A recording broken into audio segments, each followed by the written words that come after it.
So it does feel a bit weird introing Adam Leto, Executive Director of the Western Sydney Leadership Dialogue, because firstly, I did this like 12 hours ago at our Boomtown dinner, and so all of you would have learnt about Adam then if you didn't already know about him.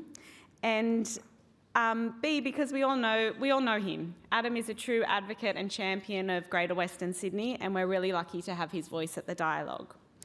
As for his placement in the Office FIFA tipping comp, there's been no update from last night for those of you who are with us. He's still performing quite poorly, despite his pedigree as a graduate from Fairfield Westfield Sports High. Please welcome Adam Leto.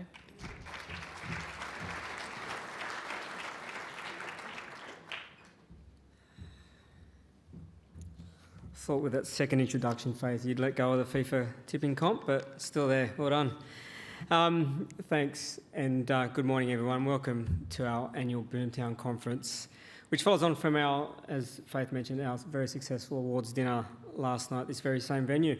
Good to see everyone backing up. We've got another really big program today, starting with the New South Wales Premier very shortly. But before we get things underway, I want to quickly highlight why I think today's event is a little bit more special than some of the others that we've staged recently. And I don't say that lightly. We've hosted some pretty big gigs over the years, but this one stands out to me for a couple of reasons.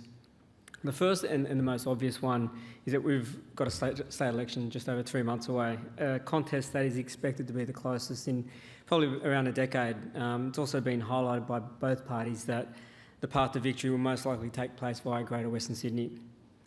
With so many marginal seats in play, this political context means that our region has an opportunity to loudly champion the projects and policies that matter over the coming months, knowing that our local and aspiring political representatives will be paying attention. And when it comes to loud Western Sydney champions, we'll be hearing from our chairman, Christopher Brown, a little bit later, who's going to be launching our own advocacy program, which has been prepared in consultation with many of our partners and local stakeholders who we're keen to ensure their voices were heard. In putting together our wish list to government, we also recognise that things are quite different to the last time we went to the polls back in 2019 when the state's budget hadn't been savaged by COVID. We recognise that whoever is in power will do so with limited spending power and most likely heading into some potentially harsh economic headwinds. Many of the ideas, the policies and the projects that have been put forward have been done so with an understanding that a New South Wales government will be more selective in its investment and looking for maximum returns, while possibly also exploring new and innovative ways to work with the private sector.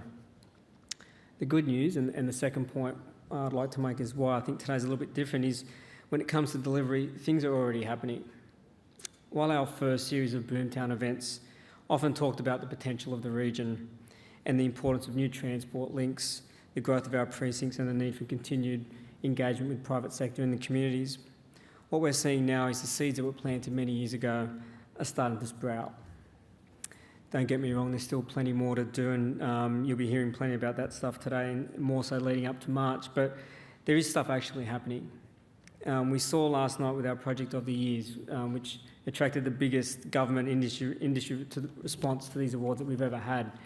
New university campuses popping out of the ground, our region's first ever major startup hub, brand new hospitals, roads, schools, the Southern Hemisphere's biggest BMX track in our very own backyard. The list goes on. The fact is that there's plenty of work going into building Western Sydney, and there's still more on the way.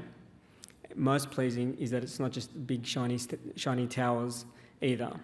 With billions of dollars of West Invest funding on the way, our hope is that we will see even more fun, interesting and creative ways to make our region an exciting place to visit and explore, not just work and live.